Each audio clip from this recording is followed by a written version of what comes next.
Exam किया है और उनका जो एग्ज़ाम में घोटाला हुआ है और एग्ज़ाम के लिए कोई युवा संतुष्ट नहीं है। सबका ये एक सर से ये मांग है कि सीजीएल एग्ज़ाम को रद्द किया जाए और जब तक रद्द करने का निर्णय नहीं होता है तब तक जो रिजल्ट है उसको अनाउंस ना किया जाए। इसलिए अगर एक बार रिजल्ट अनाउंस हो जाएगा फिर बाद में अगर रद्द करना चाहे तब भी कॉम्प्लिकेशन होगा। तो भारतीय जनता पार्टी चुनाव आयोग को निवेदन करेगा कि अभी मॉडल कोड ऑफ कंडक्ट शुरू हो चुका है, चुनाव का प्रक्रिया शुरू हो चुका है, अभी कृपया सीजीएल एग्ज़ाम का रिजल्ट ना दिया जाए। अगर आप सीजीएल एग्ज़ाम का रिजल्ट देते हो तो आचार संहिता का उल्लंघन होगा। तो ये पहला बात है और हम चुनाव आयोग को कल ही इसका बारे में ज्ञापन देने जा रहा हूँ। नंबर 2, बीजेपी जब हमारे मुख्यमंत्री का शपथ ग्रहण होगा उसी शपथ ग्रहण करने का 10 मिनट का बाद हमारा मुख्यमंत्री जी ये घोषणा करेगा कि सीजीएल एग्ज़ाम रद्द किया जाते हैं और पहला कैबिनेट में ही नया सीजीएल एग्ज़ाम का डेट दिया जाएगा। नंबर और एक इम्पोर्टेंट मामला है, जेपीएससी का एग्ज़ाम हो चुका था लेकिन ये लोग तोड़ मरोड़ करके रिजल्ट देना चाहते थे लेकिन चेयरमैन ने आपत्ति किया। आज तक जेपीएससी का रिजल्ट अनाउंस नहीं हुए। कारण क्या है? चेयरमैन का नया नियुक्ति नहीं हुए। हमारा उम्मीद थे कि आचार संहिता का पहले कम से कम हेमंत सोरेन जी जेपीएससी का चेयरमैन का नियुक्ति करेगा लेकिन वो करने में असफल रहे। भारतीय जनता पार्टी का ये वादा होगा कि हम जेपीएससी का चेयरमैन शासन में आने का 15 दिन का अंदर हम लोग जेपीएससी का चेयरमैन का नियुक्ति करूंगा। अगर चेयरमैन को लगे कि वो रिजल्ट ठीक ठाक है, बारकोड वगैरह मेंटेन हुआ है तो रिजल्ट अनाउंस किया जाएगा। अगर कुछ धांधली नज़र में आते हैं तो उसको विचार किया जाएगा। हमारा झारखंड सरकार में 2,87,000 पोस्ट वैकेंट है। हमारा वादा है कि पहले 1.5 लाख पोस्ट हम तुरंत उनका कैलेंडर जारी कर दूंगा और 1.5 लाख नियुक्ति हम 1 साल में पूरा करूंगा। आप लोग पूछ सकते हैं क्या यह संभव है? अब जब हरियाणा में हमारा सरकार आए, हमारा मुख्यमंत्री जी ने यह वादा किया कि जब तक मैं 25,000 नियुक्ति नहीं दूंगा तब तक मैं शपथ नहीं लूंगा।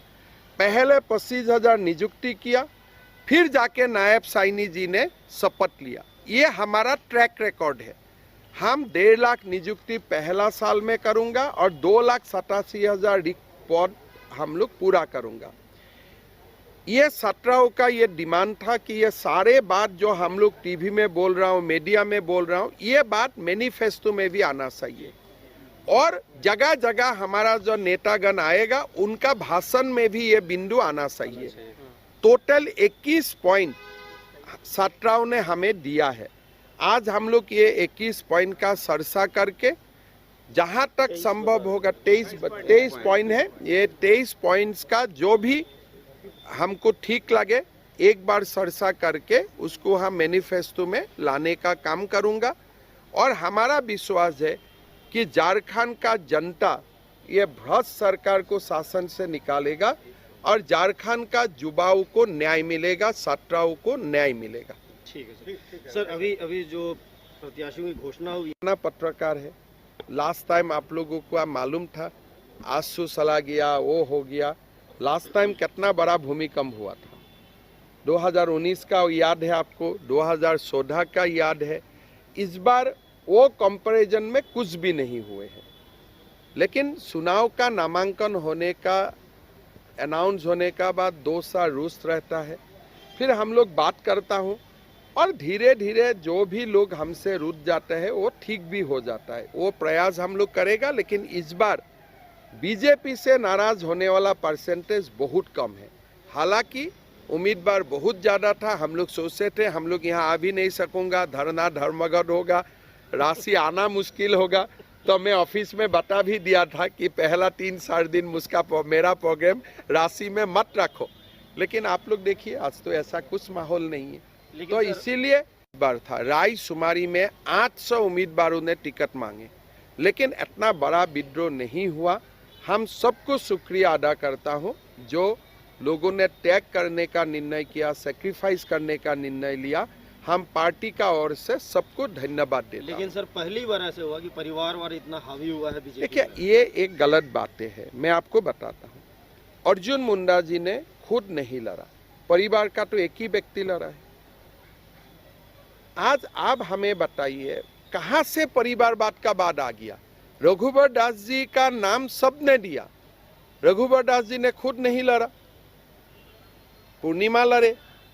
आप परिवारवाद कहाँ देखा? एक परिवार का दुल्लू जी के भाई नहीं, देखो दुल्लू जी का भाई एक प्रतिष्ठित है, और भाई परिवार में नहीं आते हैं, परिवार में बेटा बेटी आते हैं। और आप अगर भाई काजिन सबको जोड़ते हैं, खाली आप लोग हमें ये क्वेश्चन पूछ रहा है, हमारा कोई आपत्ति नहीं है, लेकिन हेमंत सोरेन जी को आप ये प्रश्न करेगा कि नहीं करेगा तो कर लीजिए। चंद्र प्रकाश जी के भाई भी, हाँ, भी दोनों। सबको देखिए झारखंड में कुछ कुछ परंपरा रहा कि एक परिवार से 4-5 सदस्य चुनाव लड़े, लेकिन हमारा तो वो नहीं है। हमारा अभी अर्जुन मुंडा जगह में मीरा मुंडा लड़ा है। लेकिन मेन आप लोग हमेशा इसको लेकर कांग्रेस पर और जेएमएम पर नहीं, अभी भी हमारा आरोप है। हमारा दल का मुख्य नेतृत्व कभी एक परिवार नहीं लेते हैं। हमारा पार्टी का अध्यक्ष है जेपी नड्डा, हमारा पार्टी का अध्यक्ष रहे अमित शाह।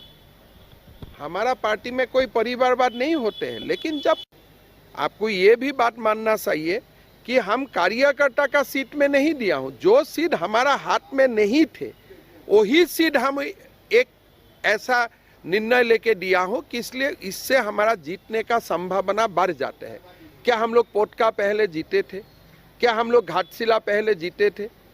क्या हम लोग बागमारा, क्या हम लोग इसको बड़का गांव पहले जीते थे? रामगढ़ भी चुनाव में नहीं जीते थे, बाई इलेक्शन में ही जीते थे। तो हम जीतने वाला सीट में नहीं दिया हूं, ये जो हारने वाला सीट है या जो हम पहले हारा था वहां में ही हम 2 साल लोगों को दिया है। ठीक है, हो गया। झारखंड के विद्यार्थियों के साथ हुआ है, युवाओं के साथ हुआ है, उसकी मिसाल पूरे हिंदुस्तान में कहीं देखने को नहीं मिलती। बार बार पेपर लीक भी, उसके पीछे भी षड्यंत्र, बच्चों के भविष्य के साथ खिलवाड़ किया गया है। वर्षों से इंतजार कर रहे हैं। कई बच्चों ने बताया कि माता पिता पेट काट के इस आस में पढ़ाते हैं कि ये एग्जाम देंगे, सिलेक्ट होंगे और नौकरी करेंगे, और बार बार इन छात्रों के साथ धोखा किया गया। यहाँ भेदभाव नहीं हुआ, बेईमानी हुई। अंधा बांटे रेवड़ी चीन चीन के दे, और इसलिए छात्र आक्रोशित है। भारतीय जनता पार्टी का संकल्प है विद्यार्थियों को, छात्रों को, युवाओं को न्याय देने का। और जो बात हेमंत जी ने कही है, एक, हम बच्चों को न्याय देने के लिए प्रतिबद्ध है। बेईमानी पूर्वक अगर कोई परीक्षा हुई है तो उसके रिजल्ट क्यों घोषित होने चाहिए।